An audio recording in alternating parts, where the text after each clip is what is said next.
Halo, selamat pagi pemirsa, apa kabar Anda hari ini? Senang sekali kami dapat menjumpai Anda dalam Berita Papua. Saya Yuni Rumbaran bersama tim redaksi telah menyiapkan sejumlah berita menarik dan aktual untuk Anda. Berikut 3 berita utama kami.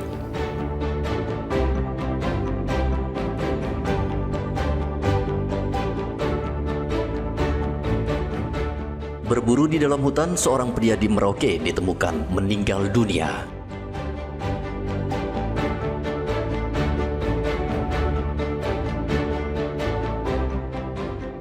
Rebutan lahan parkir, 2 kelompok warga di Sorong bentrok.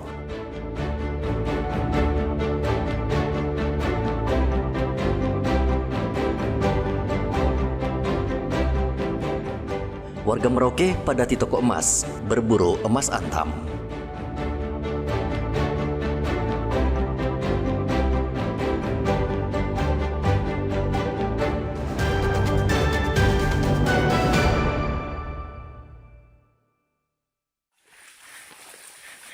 Keluarga akhirnya mendapat kepastian. Yohanes Joni Gepse, warga Domande, Kabupaten Merauke, yang dilaporkan hilang di hutan oleh keluarganya ditemukan dalam kondisi meninggal dunia. Yohanes pergi berburu ke hutan pada tanggal 15 April. Namun karena tidak kunjung pulang, tim SAR mengerahkan 9 anggota mencari Yohanes di hutan Domande. Pencarian tidak mudah karena anggota harus menerabas hutan belantara di kawasan Domande. Tim SAR bersama anggota keluarga korban masuk hutan sekitar pukul 9 pagi dan baru sekitar pukul 1 siang, tim bisa menemukan jasad korban yang tertelungkup di atas air setinggi lutut orang dewasa. 04.19 jam 13.42 wilayah timur, tim SAR gabungan menemukan korban atas nama John Yepse, kondisi mild data. Dan itu korban sudah dibawa ke rumah duka di Domande dan pada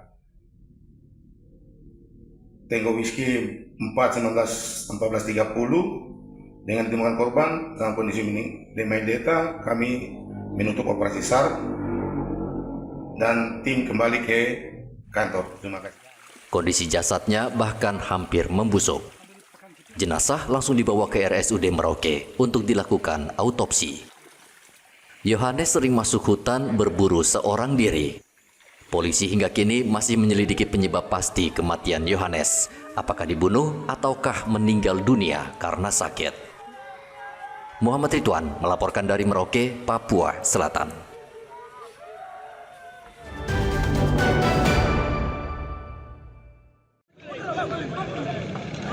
Dua kelompok warga pada hari Minggu terlibat bentrok di Jalan Basuki Rahmat, Kota Sorong, Provinsi Papua Barat Daya. Kelompok Kokoda dan kelompok Rumah Papan Pasaremu saling baku hantam karena dipicu masalah lahan parkir. Akibat bentrokan di tengah jalan, arus lalu lintas menjadi macet. Pengendara memilih mundur atau balik arah karena kedua kelompok bertikai menggunakan parang dan panah. Ratusan personel Polresta Sorong dan Brimopolda Papua Barat Daya dikerahkan ke lokasi untuk mengamankan situasi. Kapolresta Sorong Kota, Kombes Hapi Perdana, mengatakan pertikaian dua kelompok dipicu perebutan lahan parkir. Awal mula dari bentrok ini adalah kesalahpahaman terkait perebutan lahan parkir. Sebenarnya kemarin sudah kita coba selesaikan. Artinya ada masalahnya apa? Coba kalau memang ada yang dirugikan silahkan melapor ke Polresta. Namun demikian ternyata masih ada beberapa yang belum puas, akhirnya tadi mereka baku serang antara berbeda. Sehingga kita tadi turunkan untuk personel Polresta Sorong Kota dibantu Brimob karena memang tadi sudah agak sedikit memanas. Namun demikian tadi kita sudah mencoba menenangkan kedua belah pihak, ya, dari pihak Polda dan juga pihak dari kelompok Rumah Papan. Tidak lama kemudian, polisi berhasil memukul mundur kedua kubu dan mengancam akan menangkap dan mempidana mereka yang masih melawan dan saling serang. Topan melaporkan dari Kota Sorong, Papua Barat Daya.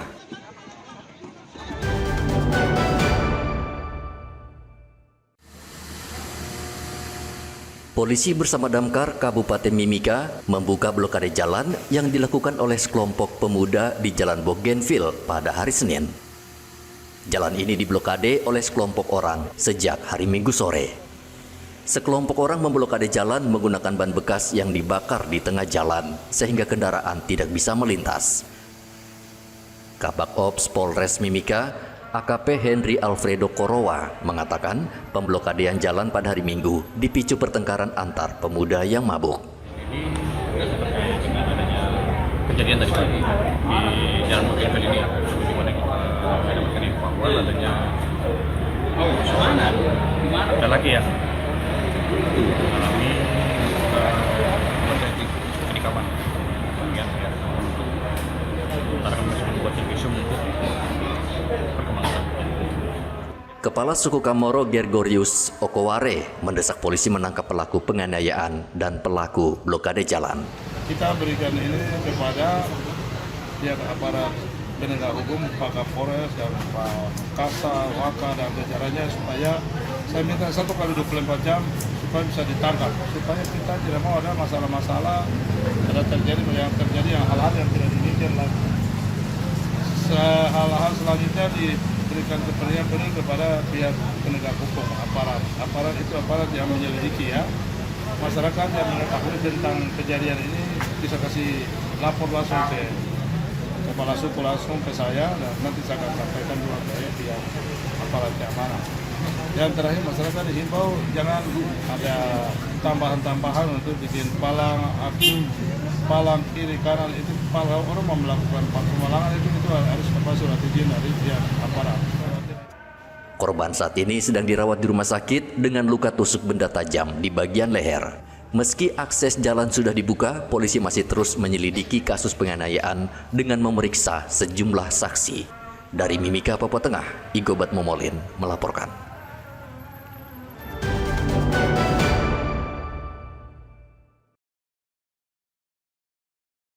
Setelah mencari selama 7 hari, tim SAR Mimika akhirnya menghentikan operasi pencarian Merida. Merida, bocah berusia 3 tahun, hanyut di kali SP2 Mimika, Papua Tengah pada pekan lalu. Kepala Bagian Operasi SAR Mimika, Charles Batralieri, mengatakan pencarian dihentikan sesuai standar operasi prosedur, namun jika lain hari ditemukan tanda-tanda keberadaan korban, maka tim SAR akan turun tangan. Pelaksanaan operasi SAR hari ini sudah selesai dilaksanakan. Pelaksanaan operasi SAR hari ini dengan menyusuri kali sepanjang kurang lebih hampir 3 km mulai dari posisi terakhir korban atas nama Merida usia 3 tahun yang tenggelam atau terseret arus ketika berenang bersama kakaknya. Kemudian menggunakan drone dibantu dengan tim SAR gabungan yang terdiri dari keluarga dan masyarakat yang ikut membantu melakukan penyisiran, kegiatan penyelaman menggunakan aqua eye, namun tidak membuahkan hasil. Bahkan seluruh area di sekitar sungai sudah dilaksanakan pencarian, namun sampai hari ini, sore hari ini belum ada hasil atau hasil masih dinyatakan. Merida, bocah 3 tahun, terseret arus kali SP2 usai ditinggal saudaranya pada hari Rabu. Korban diduga tenggelam dan terbawa arus deras. Dari Mimika, Papua Tengah, Igobat Momolin melaporkan.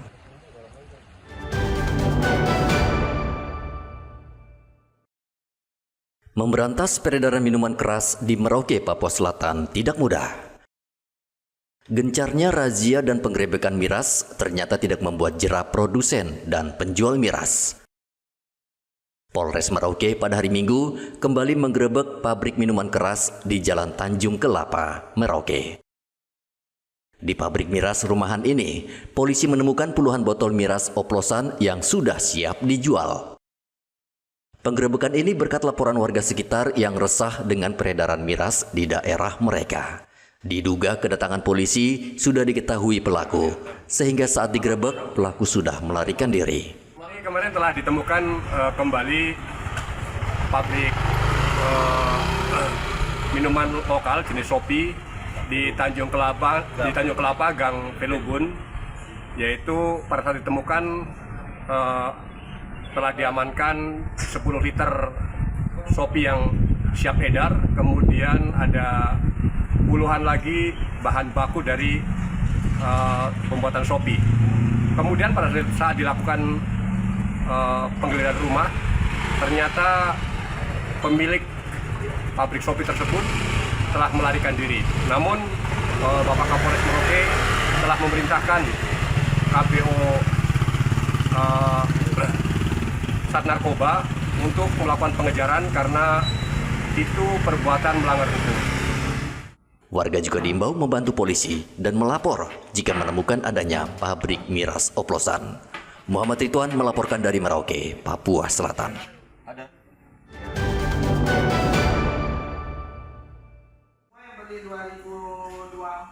Harga emas saat ini melonjak tinggi. Banyak orang sekarang memburu emas untuk berinvestasi karena relatif aman dan menguntungkan. Di Merauke, Papua Selatan, khusus emas batangan saat ini sulit didapat. Warga yang ingin membeli emas harus antre karena stok emas batangan terbatas. Seperti terlihat di salah satu toko emas yang menjadi sasaran warga. Untuk mendapatkannya, pembeli harus bersabar karena stok terbatas. Ini baru mau lihat-lihat. Mau lihat-lihat saja. Dikumpulin Bu, untuk investasi kali.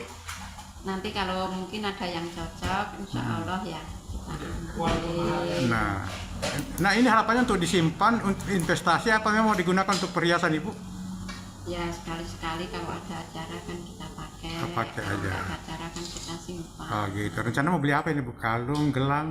Rencana gelang. Betulnya ya. Namanya kebutuhan ya. Tapi kan kita ingin punya juga, jadi pengen pakai juga. Oh gitu. Pemilik toko membatasi pembeli karena saat ini emas batangan sangat langka. Emas batangan di toko Anda seperti apa saat ini? Kami terbatas sekali barangnya karena teman-teman yang lain mungkin sudah tidak ada yang menjual. Kemudian disebabkan memang stok dari PT Antamnya yang dibatasi, satu orang minimal maksimal 3 keping. 3 keping ya. Dan kita butuh beberapa hari untuk melayani permintaan pelanggan. Untuk datangkan itu harus ngantri. Harus ngantri ya. Nah kalau kebutuhan di Merauke kira-kira banyak juga yang ngantri artinya untuk mendapatkan emas kepingan ini? Banyak juga ya. Jadi kami hanya bisa layani ketika stok ready saat itu, hari yang sama. Jadi kalau kita nggak bisa layani di hari yang beda karena harganya pasti juga beda. Pasti juga beda. Ya. Tapi tidak dibatasi pembeliannya mau berapa keping? Dibatasi. Dibatasi berapa keping? Satu harus satu. Oh, satu harus satu. Supaya merata. Jadi yang mau investasi nggak bisa banyak-banyak. Harga emas terus naik sehingga banyak orang yang ingin memborongnya. Awal tahun 2025 hingga hari ini, harga emas antam bahkan melesat hingga 30%.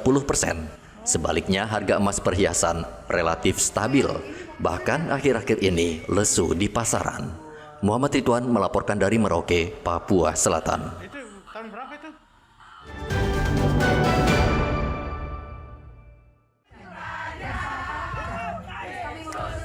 Umat Nasrani di Merauke pada hari Senin kemarin masih merayakan Paskah. Di tanah Papua, bahkan seluruh perkantoran libur karena adanya kebijakan Hari Paskah kedua. Senin dini hari, ratusan warga turun ke jalan melaksanakan pawai obor. Pawai obor bergerak dari Gereja Santo Yosef Bampel menuju Gereja Katedral Merauke. Sambil membawa obor, umat berjalan menyuarakan kidung-kidung rohani untuk memuji dan menyembah karena Yesus Kristus telah bangkit. Uskup Agung Merauke, Pastor Petrus Mandagi, menerima obor dari umat di garis akhir di Gereja Katedral Merauke. Ia mengatakan, pawai obor merupakan simbol kemenangan dari penderitaan Yesus dan menjadi pedoman hidup bagi semua umat di dunia. Terima kasih. Sekarang saya menerima lilin Paskah sebagai lambang dari Kristus yang mengajarkan hidup yang baik, hidup yang benar, hidup yang sejati. Pawai obor berjalan lancar dan aman dan dikawal ketat aparat keamanan hingga selesai. Prosesi pawai obor Paskah ini juga berlangsung di sejumlah gereja di daerah lainnya di tanah Papua. Muhammad Ridwan melaporkan dari Merauke, Papua Selatan. Selanjutnya lilin akan diarahkan.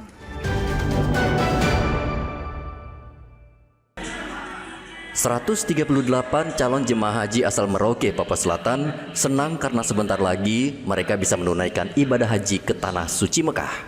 Perjuangan mereka untuk bisa berangkat menunaikan rukun Islam kelima tidak mudah.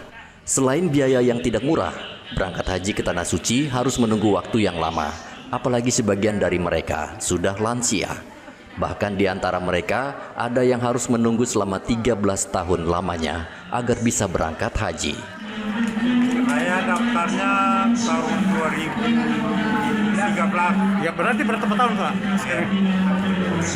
Tahun lalu saya tidak jadi berangkat karena sakit. Tahun ini baru berangkat. Nah, sekarang sudah mendapatkan jatah untuk berangkat. Bagaimana perasaan Bapak sebagai calon haji asal Merauke? Alhamdulillah. Gitu. Berapa besaran ONH yang dibayar, Ibu? Ya? Berapa besar ONH yang dibayar? Semuanya. Iya, semuanya. Dari 25 itu kan dapat kuota toh. Jadi kita tinggal tambah 30.700.000. Begitu juga dengan Murni, ia bahkan harus menunggu lebih lama 18 tahun. Tidak mengherankan, Murni sangat bersyukur dan terus berdoa agar diberikan kesehatan sehingga bisa pulang ke tanah air dan menjadi haji mabrur. Ketika perasaan saya ini Pak, kalau prinsip saya itu sabar aja menunggu. Sabar aja. Iya, sabar menunggu kapan Allah memanggil kita baru siap. Sebanyak 138 jemaah haji asal Merauke rencananya pada awal bulan Mei mendatang akan bertolak ke Makassar, Sulawesi Selatan. Selanjutnya bersama rombongan calon haji daerah lain, mereka akan bertolak ke Tanah Suci Mekah. Muhammad Ridwan melaporkan dari Merauke, Papua Selatan.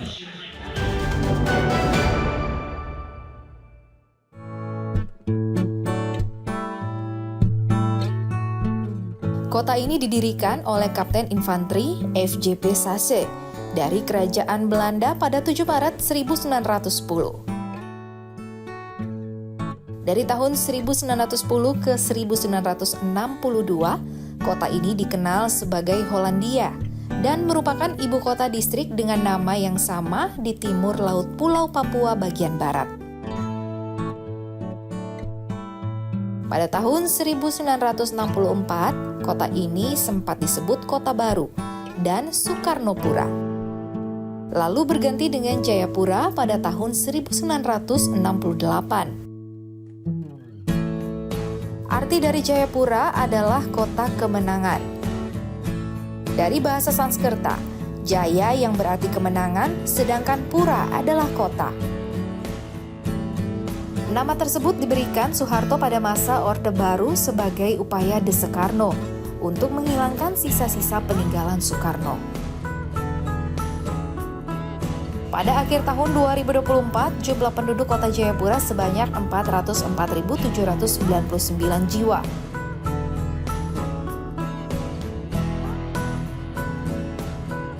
Berlibur ke kota Jayapura belum lengkap rasanya jika tidak melihat bentang alam Jayapura secara keseluruhan.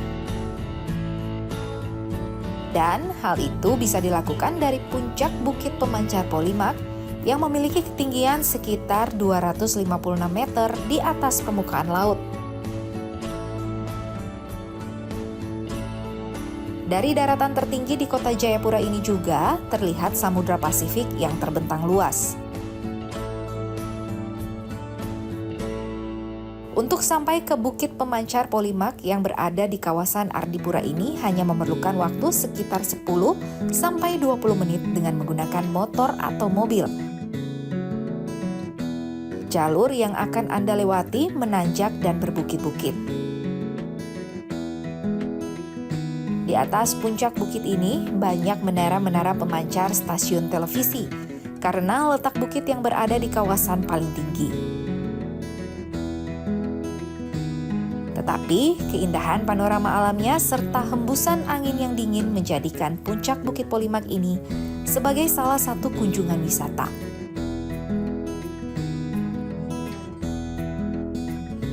Selain itu, puncak Bukit Pemancar Polimak ini juga sering disebut dengan Jayapura City dan Jayapura Wood. Karena di puncak ini terpasang huruf raksasa yang bertuliskan Jayapura City, mirip seperti tulisan Hollywood yang ada di Los Angeles.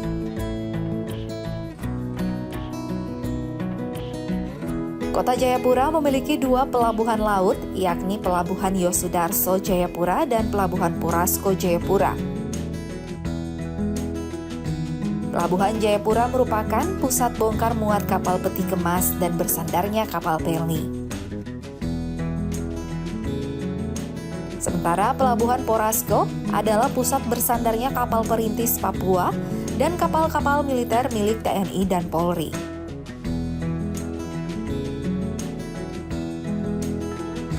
Kota Jayapura juga mempunyai berbagai lokasi wisata yang tidak jauh dijangkau, seperti Pantai BSC dan Pantai Hamadi.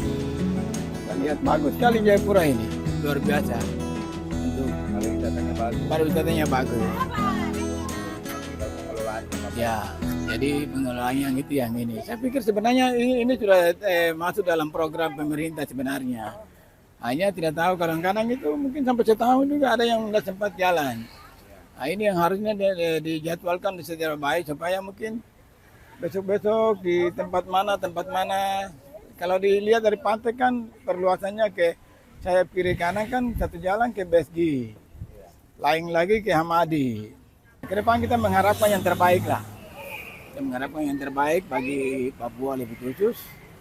Ya ujung-ujungnya ada di pimpinan pemerintah tertinggi dalam hal ini gubernur.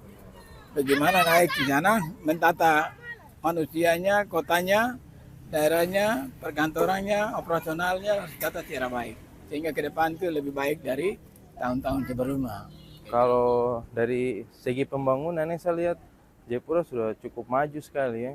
Dari mungkin pembangunan khusus untuk struktur, dia punya tata kota semua sudah keren, bagus. Mungkin lebih perbanyak tempat kayak contoh alun-alun kota atau apa yang belum ada, mungkin bisa pemerintah tambahkan lagi.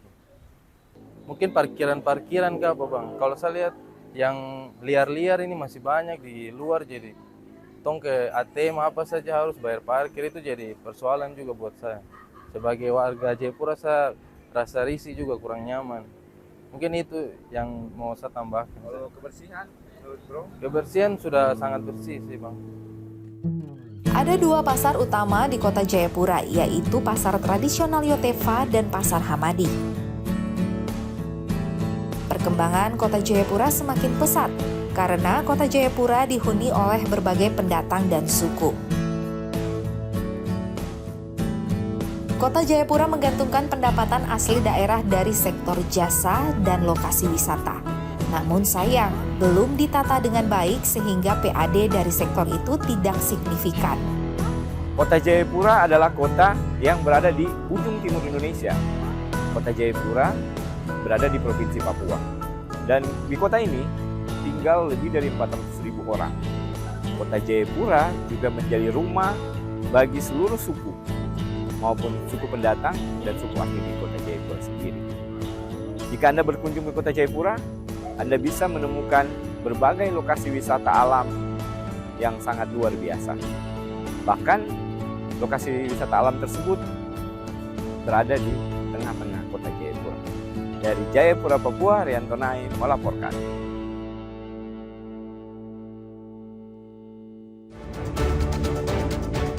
Informasi tadi sekaligus menutup jumpa kita dalam berita Papua hari ini. Saya Yunrum Barar bersama tim redaksi mengucapkan terima kasih atas perhatian Anda. Selamat pagi dan sampai jumpa.